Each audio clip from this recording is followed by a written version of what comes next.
इस बीच बड़ी खबर आ रही है। आपको बता दें कि ईरानी वजीर खारजा ने सऊदी अरब समेत 6 ममालिक के वज़राए खारजा से राब्ता किया है। जी हां, बड़ी खबर आपको बता दें कि अब ईरान दरअसल पूरी मजबूती के साथ मैदान में उतर रहा है। अब जो जंगबंदी है इसका फायदा एक तरफ ईरान भी उठा रहा है, क्योंकि जो माहिरीन हैं और एक्सपर्ट्स हैं वो मानते हैं कि इस जंगबंदी का फायदा दरअसल अमेरिका और इजराइल को होगा। अमेरिका और इजराइल असरे नौ एक बार फिर से तैयार होंगे, उनकी तैयारियां मजबूत होंगी और पूरी मजबूती के साथ वो ईरान पर फिर हमला करेंगे। लेकिन इस बीच आप देखिए कि इजराइल और अमेरिका की तरह ईरान भी खामोश नहीं बैठा है, बल्कि ईरान भी लगातार हरकत में है। ईरान की जो लीडरशिप है वो लगातार हरकत में है। चाहे ईरान के वजीर खारजा की बात करें, चाहे अमेरिका पाकिस्तान का दौरा हो या फिर रूस का दौरा हो या इससे पहले ओमान का दौरा हो। और अब जो बड़ी खबर आ रही है कि ईरानी वजीर खारजा ने सऊदी अरब समेत 6 ममालिक के वज़राए खारजा से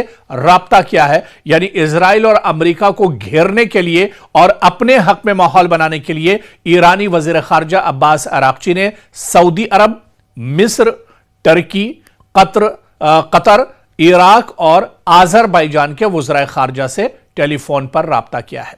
ईरान के सरकारी खबर रसा इदारे के मुताबिक वज़ीर खारजा ने इन ममालिक के वज़राए खारजा को इलाकाई पेशरफ्त और जंग के खात्मे के हवाले से ईरान के मौक़िफ़ से एक तरह से आगाह किया है।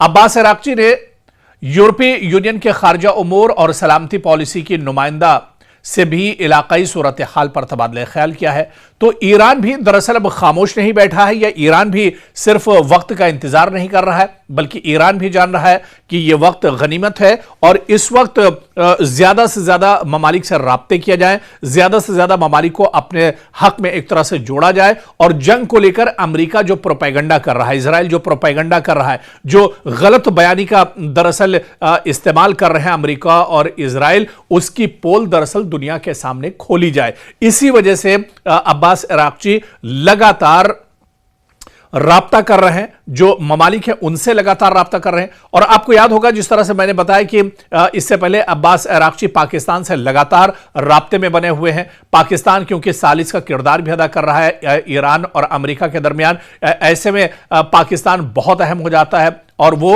एक के बाद एक कई दौरे दरअसल पाकिस्तान में कर चुके हैं। इसके अलावा रूस का दौरा हो या फिर चीन की लीडरशिप से मुलाकात का मामला हो या फिर ओमान का दौरा हो। और अब जो बातचीत हुई है ईरानी वजीर खारजा अब्बास अराक्ची की, वो दरअसल सऊदी अरब, मिस्र, तुर्की, कतर, इराक और आजरबाईजान के उनके जो अपने हम मनसब हैं यानी वज़राए खारजा से टेलीफोन पर उन्होंने राब्ता किया है। और यह राब्ता महज इस वजह से किया गया है ताकि जो सूरत हाल है वो एक तरह से बताई जाए और जो प्रोपेगेंडा इस जंग के बीच में दरअसल अमेरिका और इजराइल की तरफ से किया जा रहा है, इसमें सच्चाई क्या कुछ है वो ईरान दरअसल बताना चाहता है। और ऐसे में इन तमाम ममालिक को अपने से ईरान करीब करना चाहता है, क्योंकि यहां पर एक चीज और बहुत अहम समझनी होगी।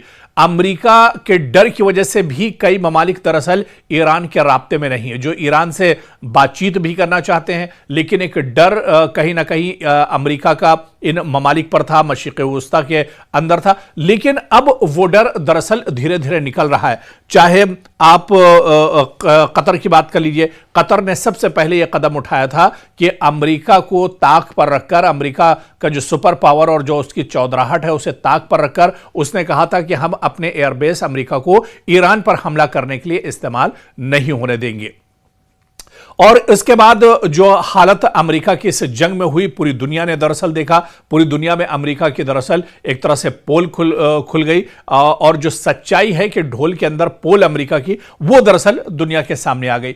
ऐसे में ईरान अब इस जंगबंदी के बीच में जो वक्त मिला है इसका फायदा उठा रहा है। ईरान की जो लीडरशिप है, ईरान के जो वजीर खारजा हैं, वो लगातार जो पड़ोसी ममालिक हैं या इसके अलावा मशरिक़ वुस्ता के जो अहम ममालिक हैं उनके साथ वो राब्ते में है, ताकि अमेरिका और इजराइल की जो सच्चाई है इस जंग में, उनकी जो मंशा है, उनका जो प्रोपेगेंडा है, वो दरअसल इन तमाम ममालिक के सामने रखा जाए और सच्चाई दुनिया के सामने आनी चाहिए। तो ऐसे में ईरानी वजीर खारजा अब्बास अराक्ची का यह कदम काफी अहम माना जा रहा है। और ऐसे में ईरान लगातार सऊदी अरब, मिस्र, तुर्की, कतर, इराक और आजरबाईजान के करीब भी एक तरह से आता जा रहा है। और इन ममालिक अगर साथ मशरिक़ वस्ता में ईरान को मिल जाता है तो ईरान की मजबूती कहीं ना कहीं और ज्यादा बढ़ेगी और ईरान मैदान पर भी एक तरह से खुलकर आ सकेगा और ईरान और मजबूत होकर एक तरह से अमेरिका और इजराइल के सामने खड़ा होगा।